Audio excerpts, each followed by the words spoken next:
Hello, everyone, and welcome to today's session, The Art of Cyber Resilience Strategies for Effective Protection. I am Shilpa Goswami, and I'll be your host for the day.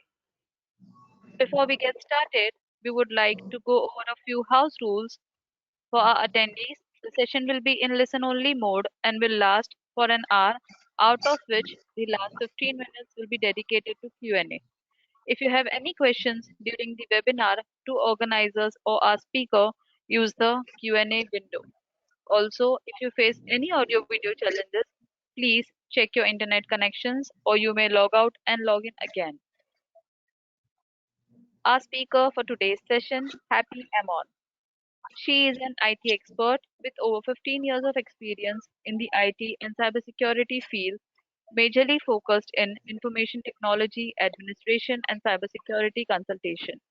Happy Amon is a member of International Association of Privacy Professionals and holds qualifications such as Bachelor of Information Systems, MSc Cybersecurity, Global IT course, Certified Chief Information Security Officer, Computer Hacker, Forensic Investigator, CISSP, Operation Management, CCSP, CISSP, CCNP root at Cisco Networking, ITIL V3 Foundation administering Microsoft SQL Server 2012 databases, ethical hacking, CCNA security, and CCH.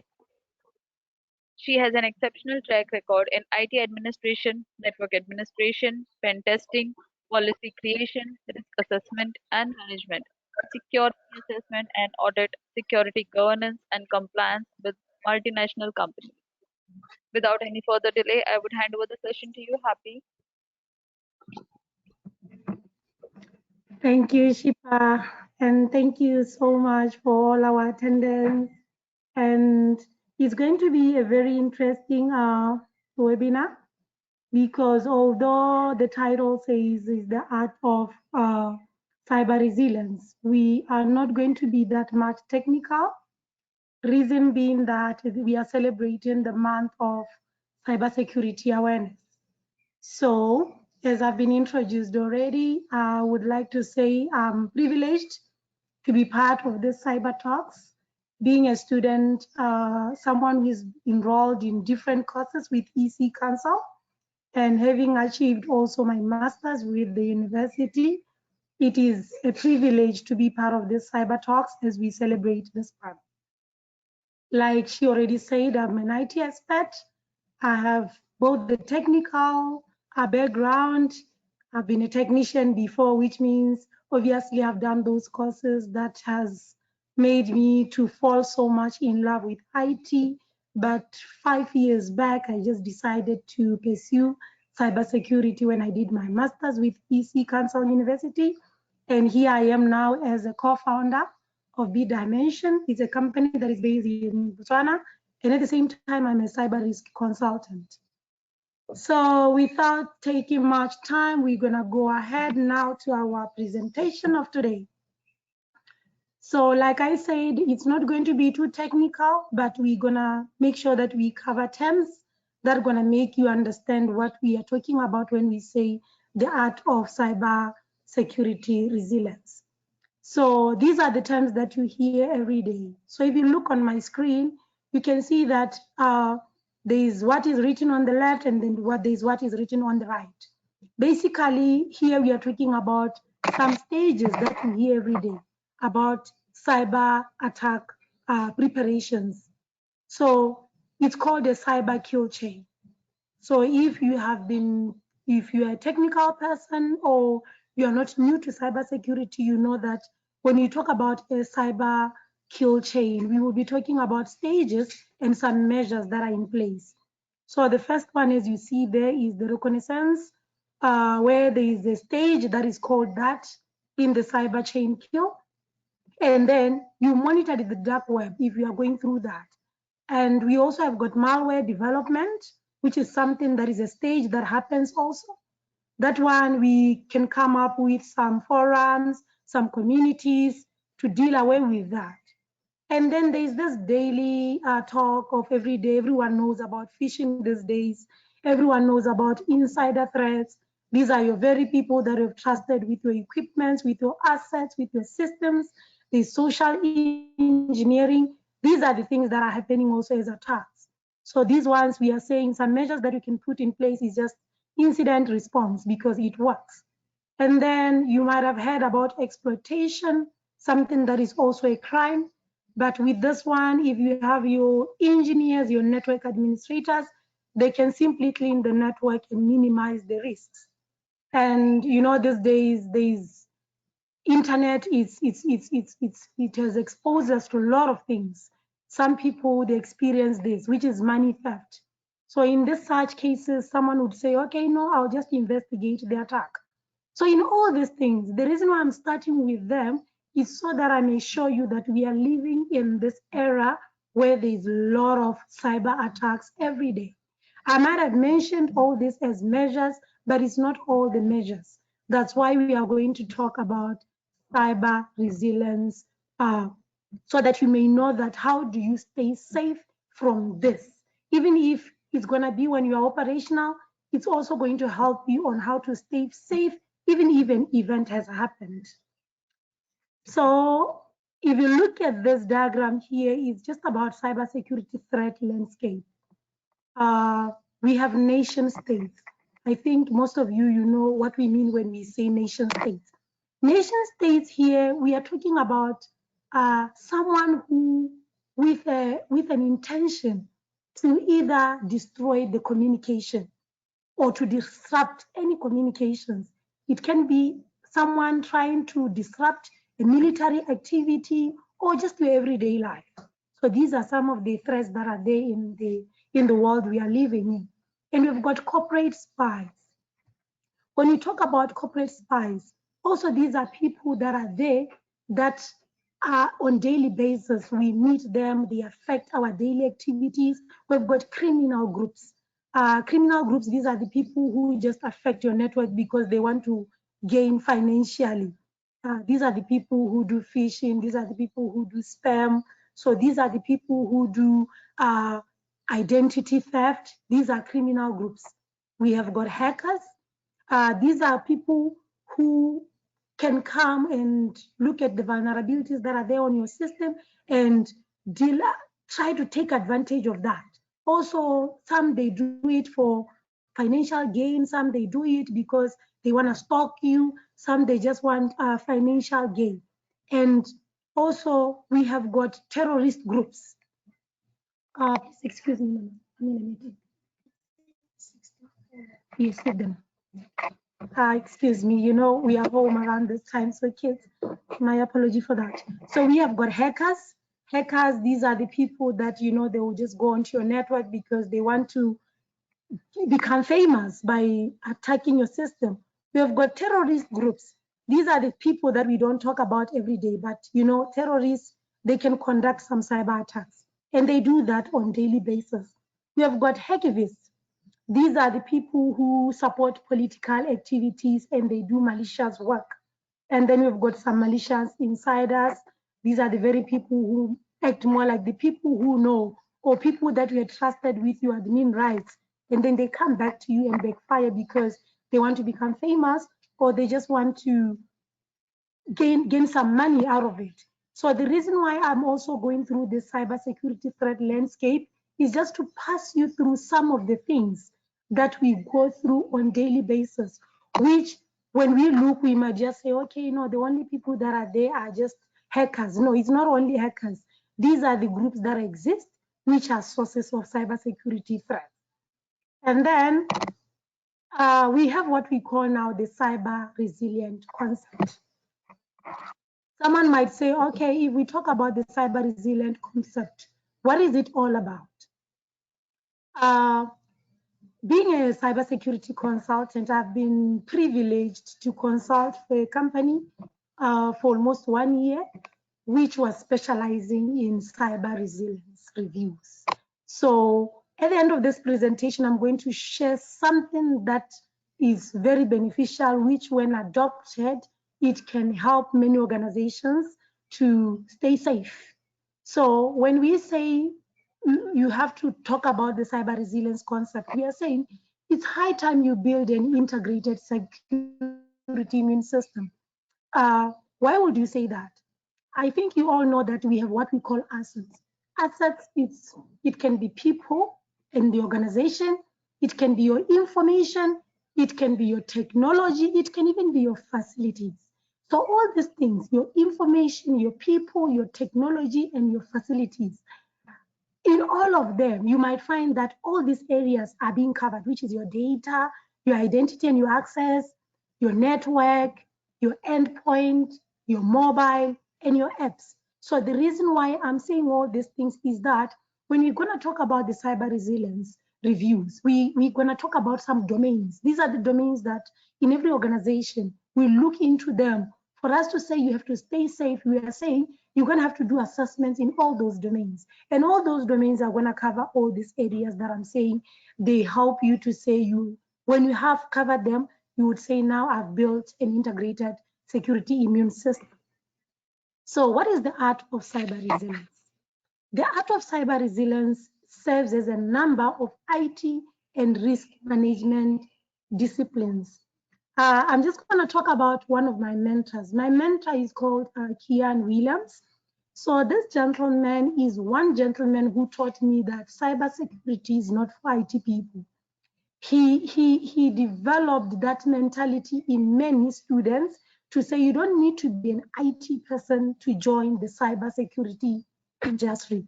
You can be coming from the marine, you can be coming from accounts, you can be coming from every area, and you can still be a cyber security personnel. That's why I'm going to cover this issue on cyber resilience serves a number of IT and risk management disciplines. And at the same time, cyber resilience combines multiple IT disciplines and it is multidisciplinary. I'm going to say this so that we know that this is not only for IT people, but every person in an organization can play a role when it comes to cyber resilience.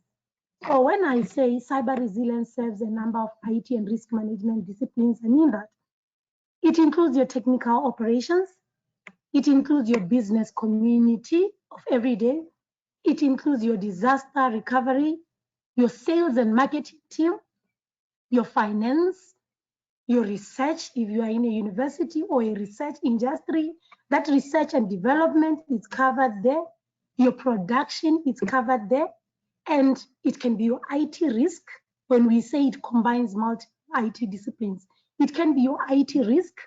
It can be organizational management. That's why we always say sell this thing to the board members, to the executives, because it's also about organizational management. It can be about information security. It can be about your network security. It can be about your business continuity. It can be about your IT service continuity management. And now when we say multidisciplinary, I'm now going to cover this point because at the end of this, we're going to talk about a transformational kind of cyber resilience. So here now we are talking about different domains. It can be your change management, it can be your configuration management, it can be your collaboration and your communications, it can be still your vulnerability management, it can be your asset management. So all these things are things that we're gonna cover. And I had to mention all this because we are saying cyber is for all. And as we celebrate this month, we are saying, let's not only look at the technical part, but let's just know that for us to say our environment is cyber resilient, it means everyone has to play a role. I'm gonna move on to cyber resilience barriers and business ownerships. Some people would say, why do we fail? Why do we have policies but we still fail? Why do we buy systems to stay protected but we still fail? Why do we hire people whom we think they're going to make us safe but we still fail? These are the reasons why we have what we call cyber resilience barriers: lack of investment, inability to hire skills, lack of your visibility into your assets, lack of end user training. What we are doing right now is called end user training. It might come as a webinar like this, as EC Council does it through the EC Cyber Talks, but end user training is something that you can do every day. through your managers, through engagements with other companies, or through your IT people. It can be lack of governance. It can be lack of board reporting. Like I said, it is high time the board also plays a role in this. And it can be lack of executive buy-in. I think being a technician, I know I had to convince the executives before in different companies that I've worked for them to see why there was a need for a certain system. So lack of executive buy-in also can be a barrier to the cyber resilience. And then now we're going to go into the framework. Some people call it cyber resilience framework. Some call it cyber resilience life cycle. Whatever that you call it is still a framework. So it says you can protect by discovering some vulnerabilities. Okay, you can detect unknown threats with advanced analytics. This is where technology comes in. But like I said, we're going to look at, I'm going to approach cyber resilience in a different way, because although we are talking about advanced analytics, it's not only technical here. We're going to talk also about the human form as part of advanced analytics. Also to respond with a plan to cyber outbreaks, to recover access to critical data and applications, and to identify your risks and cyber resilience maturity level. Now here, this is where I'm going to elaborate it more. When we say cyber resilience maturity level, it's now where I'm going to talk about what we call cyber resilience reviews. When we talk about a cyber resilience review, this is a non-technical assessment. It is something that you can do in-house. It's something that you can engage a cyber professional to do it for you. And basically what happens is when you do a cyber resilience review, it is a framework that looks into different domains, like 10 domains. Some have put it now into 12 domains. But at the end of the day, it looks into, it accomplishes one thing. You are basically doing interviews.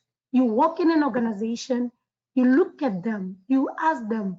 You don't take technical people. You can mix technical people and people who are not technical, and you interview them. In your interview, you simply say you want to see where they are now and where they aim to be. Or you simply say you want to know their mission and their vision and their strategy. And if they're going to say they want to achieve this, how resilient will they be if anything would happen? Will they operate normally every day?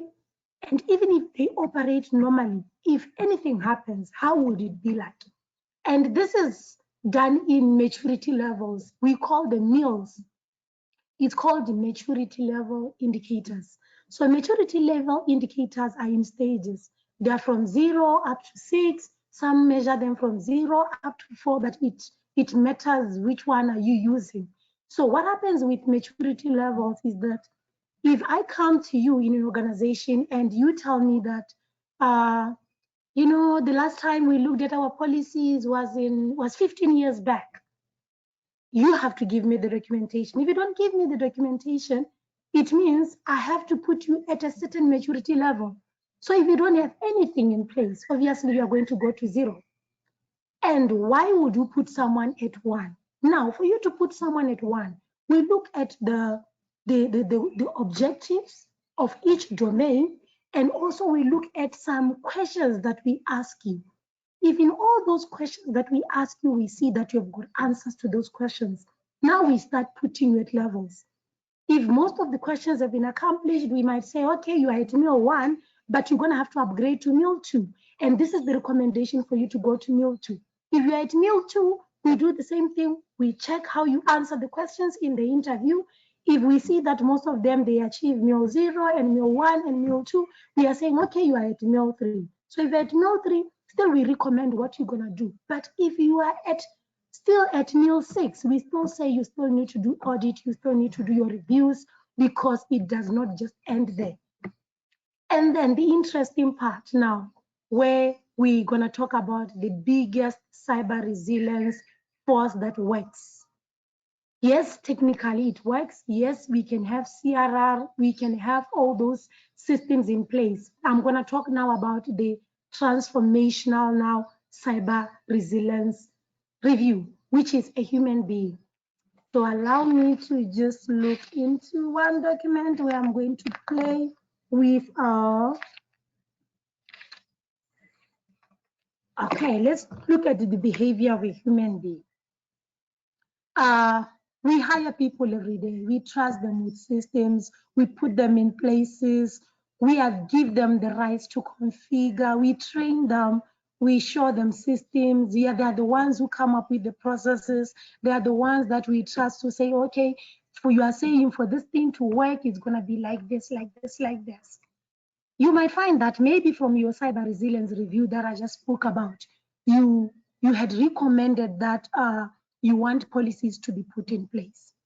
Policies have been created. You've got your risk management policy. You've got your business continuity and disaster recovery plan. You did your business impact analysis. In that business impact analysis, you came up with the assets that you know that are going to be critical, such that you know that if this system is to go down, I know that I'm going to be with plan B. I mentioned this business impact analysis because if you have your system at the gate for people who are accessing the premises, and at the same time you've got a payroll system, if I'm to ask you which one is important, you might say the one at the gate. Someone might say, no, the payroll system is the one that is important. But all of them are important. But with the business impact analysis, it gives priorities to say, okay, this is better than this one. So now you came up with those BIAs, you came up with your CRR, you came up with your policies. These policies, who has to abide by them? It's your people. So that's why now I'm going to talk about human beings. We're going to talk about driving secure behaviors as part of cyber resilience. What do we mean by it? What we mean is that humans are easily influenced to reveal any information. You know, in every area that people get tempted, people become disgruntled, people get frustrated, and for that reason, their behaviors can change. So you need to work on driving secure behaviors in organizations, because no matter what the software you have, a human being can still be tricked. And at the same time, you also need to train your people such that also their mindset is changed to know that secure behavior is what plays a role in every organization. We also have to come up with what we call different cybersecurity awareness programs. What we are doing right now in Cyber Talk is EC Council. It's an awareness program. It's just that this one came as a webinar, but there are different types of security awareness programs. We have psychology ones where you deal with the behavior of a human being. You can use marketing and communications where you post more of adverts trying to warn people. That's also an awareness kind of. You can also leverage some social pressures to change culture of people in the organization. And also you can compile voices. Right now, EC Council University is compiling voices. As we speak like this, these are voices that are being compiled so that we raise awareness for a cyber resilient kind of environment. Why do we need such cybersecurity awareness programs? In a way that it can help us to be cyber resilient. We can't argue that the world is desperate for better equipped security awareness leaders. Yes, the world is really desperate for that. But beyond your technology, we still say a human being is your last line of defense. For that reason, that's why it's important for you to have cybersecurity awareness programs running in your organization more and more. And then there's what we call knowledge, your intention, and your behavior gap. So you should know this. It says knowledge, intention, behavior gap. Someone would say, why would we put them in that way? Okay, like I said, we can develop policies. We can recommend to an organization to say, come up with security policies, but they need to be clearly defined because people can still not follow those policies. People can still go beyond or go around those policies. And human nature, they know tactics, okay? You have to know how to shape their hearts, know how to shape their minds, know how to shape their actions.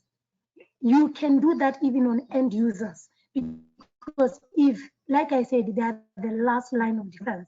irrespective of the technology that we have in organization. And how do you change the human perception? Someone might say a human being cannot be changed because they change at their own will. It is possible to change a human perception. How do you do that? You spend your money in technology, you spend a lot of money trying to work around the human factor. But who determines your new technology? It's a human being. Who determines the new processes that you need in the organization? It's your people. Who select what systems you need to purchase? It's your people. Who comes with the process standards? It's your people. Who come up with any business technologies? It's your people. So why are we saying that? We are saying you have to impart something that changes their mindsets, because at the end of the day, they are the ones who are going to review. They are the ones who are going to tweak the settings of your security technologies. They are the very ones who are going to review any agreements. When you come up with a third party, there's what we call vendor management. When we do cybersecurity, cyber resilience review, there's what we call vendor management to say if you are secure, the third parties you are working with, are they secure? So the very people that we have, they are the ones who review those agreements. So that's why you need to change their mindset. Also, they are the very people who can do something consciously or unconsciously. So what do we recommend?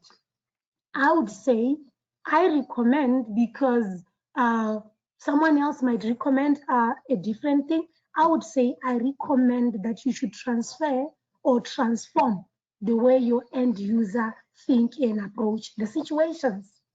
At the same time, you should transform also the way your users react or behave when you are facing any security related challenges. At the same time, you need to also transform your social structures within your organization so that it may work on the behavior of your people. At the same time, transform your security programs. They might be overlaying some technology-centric platforms, but make sure that they are appreciated in a human layer form. Also, the way you approach your cybersecurity awareness should be different.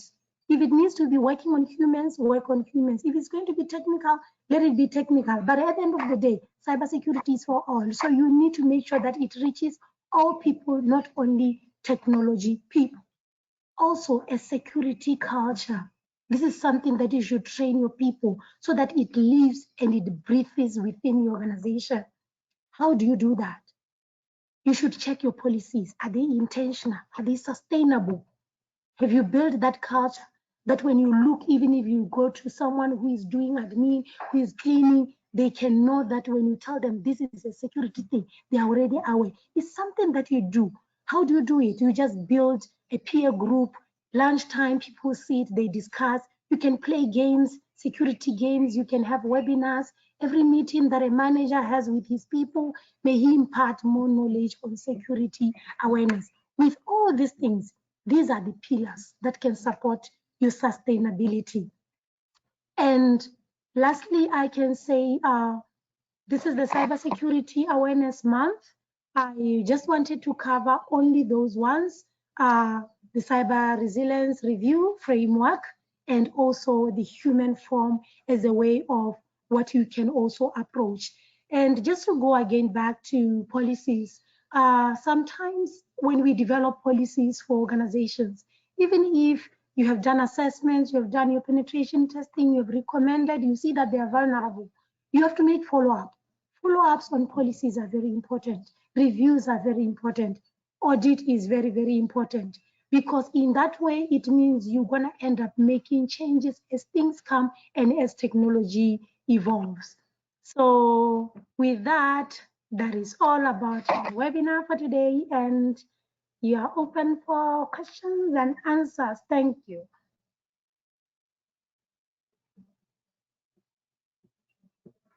Thank you very much. Happy for an informative session, and our attendees share the same sentiments. If you're interested to learn more about our program, do let us know in the poll that's going to be conducted now. Let us know your preferred mode of training, and we will reach out to you soon. Thank you, Shipa. Okay. So shall we start with the Q&A? Oh, yes, you can. Thank you. Okay. Our first question is cyber resilience similar to incident response plan or both are different? By Dattatreya Patnaik. Okay, your question again. I like writing down when you ask questions. Yes, your question again.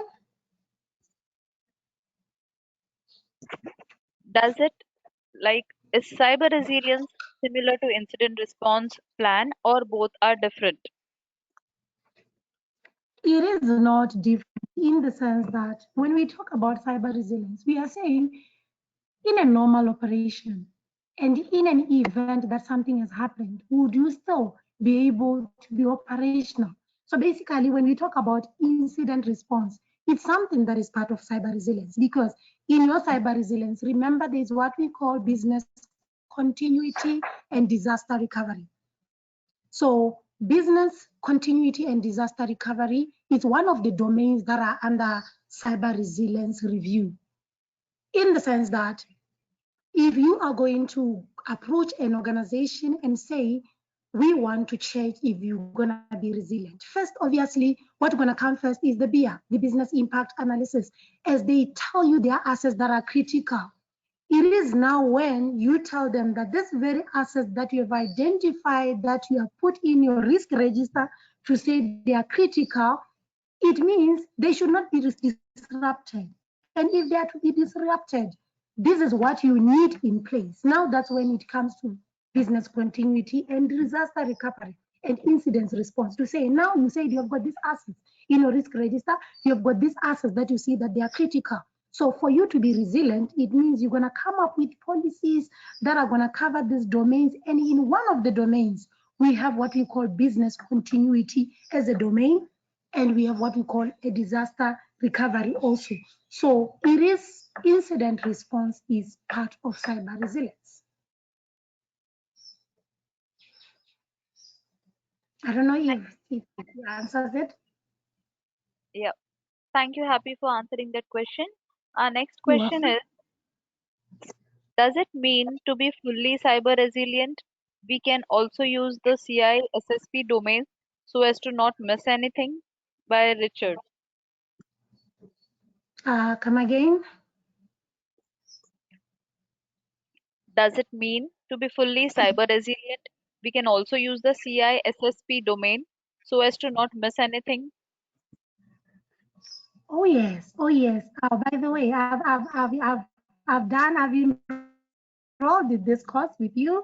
So in CIS, remember CISSP, it's all about risk management and also business continuity. It covers a lot of domains on how to stay secure. So it's very, very important. It's very, very important for you to be cyber resilient. It means you have to also understand very well.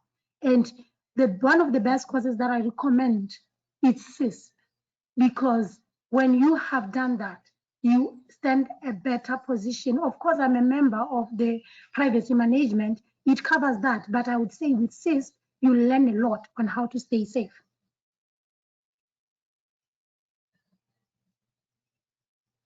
Thank you, Happy, for Mhm. answering the question. Our next question You're is, welcome. how can I prepare a good cybersecurity policy for my organization? By Irene. Okay. Uh, Online right now, if you were to Google and say cybersecurity policy, it would come out. You will see so many policies. So what is it that I recommend? I recommend that your business needs as an organization are known by you. At the same time, your strategy, not the strategy, the cybersecurity strategy, your strategy as an organization is known by you. So your mission, your goals, your objectives, the milestones on how you want to achieve all those things, it's known by you as an organization. Why then do we have to say you cannot just come up with a policy and say this is going to be a security policy? Before you come up with a policy, you need to do a cyber resilience review. It is out of the cyber resilience review results that you'll be able to know which policies to create. Remember, in policy creation, there's also a definition of roles. Most organizations miss it because you can come up with a lot of policies, but not knowing who is responsible or who is the policy owner.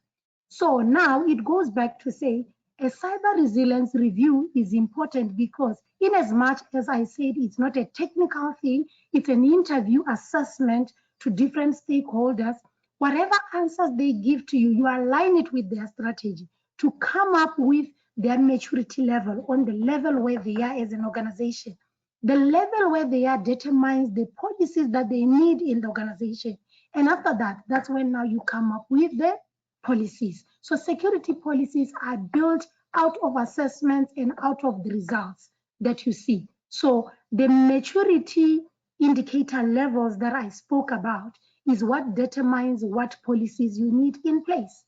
Unless you are at maturity indicator level 6, when you are saying, I have all the policies in place, I even have got all the roles and the responsibilities for the people who are being the policy owners for this, and I don't need anything. The only thing that way we can only say, okay, the only thing you need to do is review them after 1 year, review them after 6 months. But policy creation is determined by cyber resilience review. Thank you, Happy. Our You're next welcome. question, as we prefer to change passwords in 45 days, and what about if we forget them? If we use password manager, it's a risk. Those can be exploited too, as we would mostly store them in the devices. Again, Uh, I have like posed this message to you on your chat. You can just I'll okay. as we prefer to change password in 45 days. And what about if we forget them? We use password manager. Is it a risk? Those can be exploited too, or as we would mostly store them in the devices. No. You can't store a password in a device. Password manager is very, very important. Password manager is very, very important in the sense that it generates different passwords for you. But if you are to store something in your gadget, I would say I'll give it. I think if for those people who are in IT, they know BitLocker. So if you encrypt your hard drive and it generates a key for you, and you take that key and you keep it on top of your laptop every day. If someone takes the laptop, it means the encryption is no more important because even the key you provided it. So it's the same thing when you create a password, you change it and you store it in a device. So password manager is always very, very important. And also, I would say there's always a pop-in for most users who always say, remember my password. That pop-in will always be there. I advise it's not good to always say, remember my password. Reason being that it means whoever accesses that browser, they will still remember the password. So password manager is very, very important. Thank you, Happy. Our next question is, Well, disaster recovery is part of resilience. How and where to start with disaster recovery simulation testing process? okay. In fact, this one I had it here. It's just that I jumped. Give me a minute because I had elaborated it more here. But I can say disaster recovery is part of resilience. Like I said, it is part of it. Just a minute.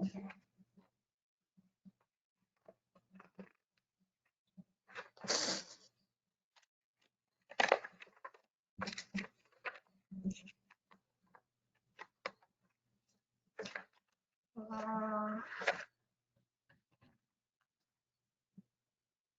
okay. I don't know. I had written it, but yes, disaster recovery is part of cyber resilient.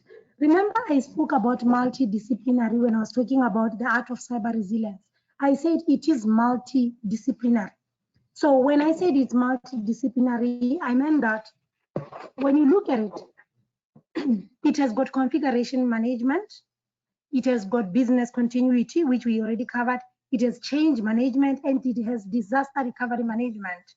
Why would I say it's part of it? The main aim of someone who has received or who has been attacked to stay in business, it means you are, in a nutshell, saying recover so that you may continue being in business. So disaster recovery is very, very important. And there are some steps that you need to do. I'm going to give an example like a project. Let's talk about a project. Let me say we are starting a project and we're going to run that project for the next coming 6 months. First, I'm going to come up with my project that I'm going to run. We write it down. We agree with the team. Okay, this is the project. We're going to do it. 2, what is going to happen? We're going to identify the key processes.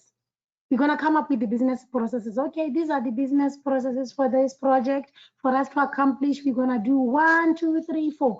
You see, these are people who are planning for a project. They started by identifying a project, starting it. They came up with the key processes. Then they go into the business impact analysis, which I already discussed. Then they come up with what we call the priority measures. Okay, these are the priority measures. Now, when we talk about priority measures, it's more like we are talking about what is going to lead us to disaster recovery, because here we are coming up with the priority measures that are for business continuity. So we are saying, okay, for us to continue with this project, we're going to have to achieve 1, 2, 3 for the business to be continuous. And then you implement those business continuity measures, right? Then you test and you support. Now, when you are testing and supporting your business continuity, that's when now disaster recovery plan comes into place. That's when now you are saying, okay, I'll give it in a layman form.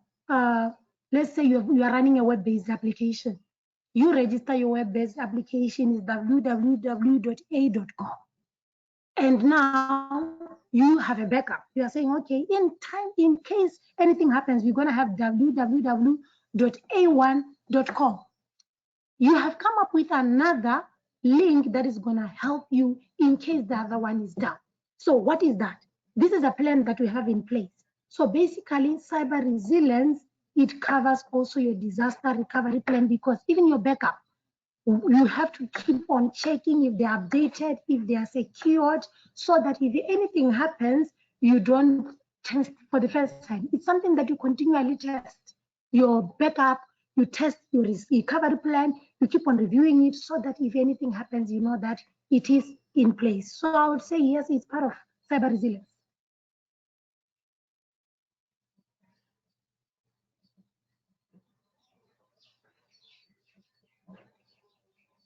Thank you, Happy. You're welcome. Next, can zero trust infrastructure give a good cyber resilient posture to the organization? Is there anything else that should also be implemented with it? Apart from cyber resilience, Can zero trust infrastructure give a good cyber resilience posture to the organization? Is there anything else that should be implemented with it? of course, yes, of course, yes. There are so many security measures that are needed in place. In as much as we talk about cybersecurity and how to be resilient, we are not in any way saying now the technologies that you need to implement have to be taken away.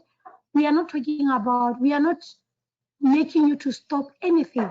That's why in cyber resilience, I mentioned some points that are very important. I think those points were on the, it was on the disciplinary to say risk assessment. Risk assessment is part of something that is very, very important that you need to also do as an organization. Your IT risk is still important. Your technology is still important. Your intrusion prevention systems are still important. Your endpoint protection is still important. Your antiviruses are still important. Your trainings are still important. So your technologies are still important. Is that we are saying behind all those things, those processes and those procedures, there's still a human factor who is the last line of defense. So all those things are important. So it's not only the cyber resilience, in things that I spoke about, all the technology and everything is still very, very important, and it plays a vital, vital role.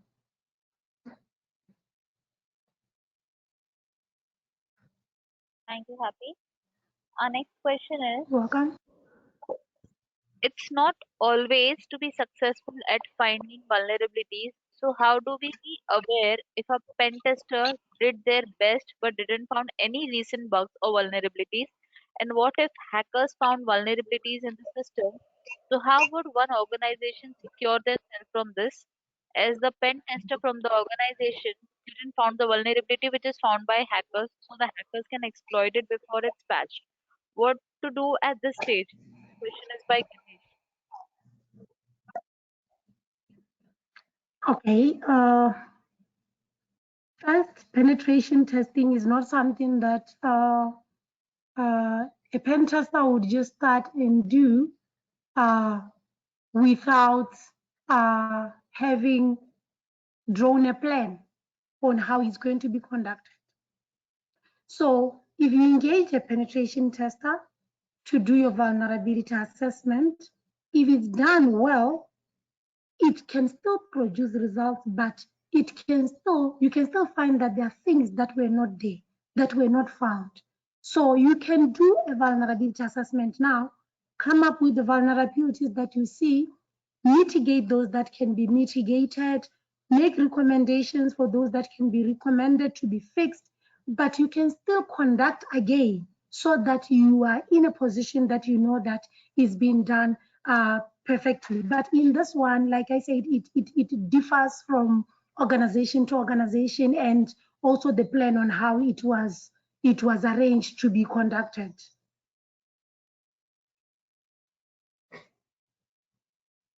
Thank you, Happy. We'll take last two questions for the day.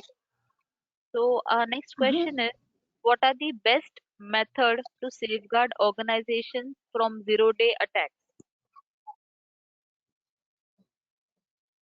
Like I said, you first the human factor, which is cybersecurity awareness, the transformational one.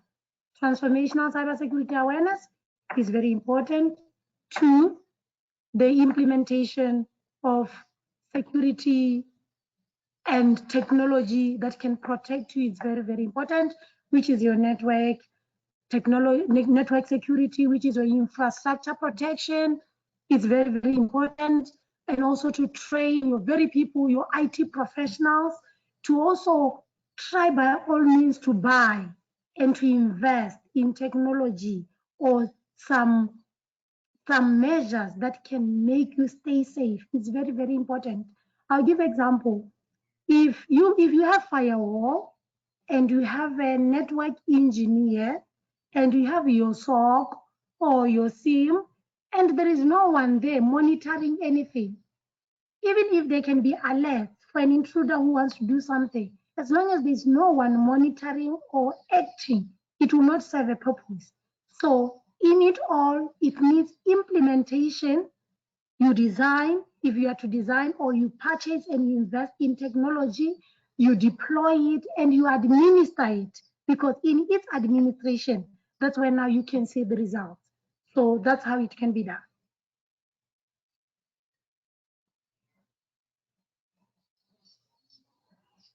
Thank you, Happy. Our last Welcome. question: does Security Operations Center SOC team implementation to be considered as best method of cyber resilience? I don't know if it's my network or it's your network that side. Come again. I couldn't, you are cutting. Okay, I'll repeat. Does Security Operations Center team implementation be considered as best method of cyber resilience?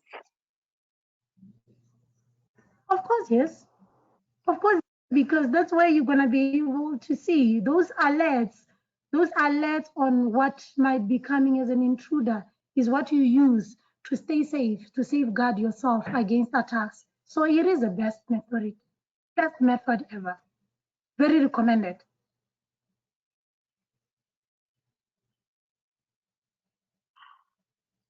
Thank you again to our wonderful speaker, Happy, for answering those questions and for the great presentation and knowledge shared with our global audiences. It was a pleasure to have you with us, and we are looking for more and more sessions with you. Before we conclude the webinar, Happy, would you like to give a small message to our audiences, please? Okay, I'm just going to share a story. It's a very interesting story that I want to share with our listeners, uh, especially with my cybersecurity journey. I always say, you know, when you like something or when you want to become something, you have to invest on that thing. I am not doing this to promote EC Council, but because that's where I've learned a lot from, I would say it in this platform to say, when I took the decision to do my master's in cybersecurity, it was self-sponsored. Self-sponsored in the sense that I had enrolled in CISP course. So during that CISP course, when I left the course, I felt there was more to learn.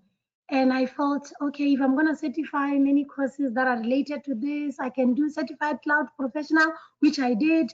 I felt they were so related. Then I said, okay, I'm going to do my master's. So I enrolled in my master's in cybersecurity, specializing in information assurance and leadership. So after I enrolled in those masters, you know, what was behind my success story from there was that I used my money to enroll in this course. And because I used my money to enroll in this course, it means I'm going to have to work so hard such that I'm going to see what is behind cybersecurity. So cybersecurity is so broad. It's so broad, very broad. You cannot say you know it all, but you can specialize.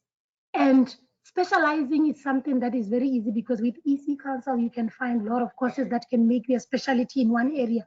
So I specialize in penetration testing, vulnerability assessment, cyber resilience reviews, and policy creations. So I can say my journey from the past 6 years in cybersecurity has been a beautiful journey, and it continues to be a beautiful journey. And I encourage anyone who might be hearing that is one of the most paying jobs and thinking that for that reason they want to join, using that mentality. You know, it's not about the paying job. It's also one of the most exciting jobs because you learn every day, you stay safe. Sometimes you even feel like giving back to the community by just giving free information because it helps you also to stay safe and also to look forward to see a safer world and a safer nation. So I can say this is the best field ever, and anyone can who comes, you will not regret. That's all that I can say. Thank you so much, Happy, for the beautiful message to our audiences. Before we You're end the welcome. session, I would like to announce our next Cyber Talk session, the Talent Tango, why it takes both creatives and techniques to make the dance, which is scheduled for October 18, 2023. This is an fireside session by Royo Gordon and Mitch Mine. To register for this session, please do go and visit our website www.eccu.edu/cybertalk. Link is given in the chat section. Hope to see you all on October 18. With this, we end the session. You may now disconnect your lines. Thank you. Thank you so much. Happy pleasure having you. You're welcome. Thank you. Thank you, Shiba. Thank you. Bye.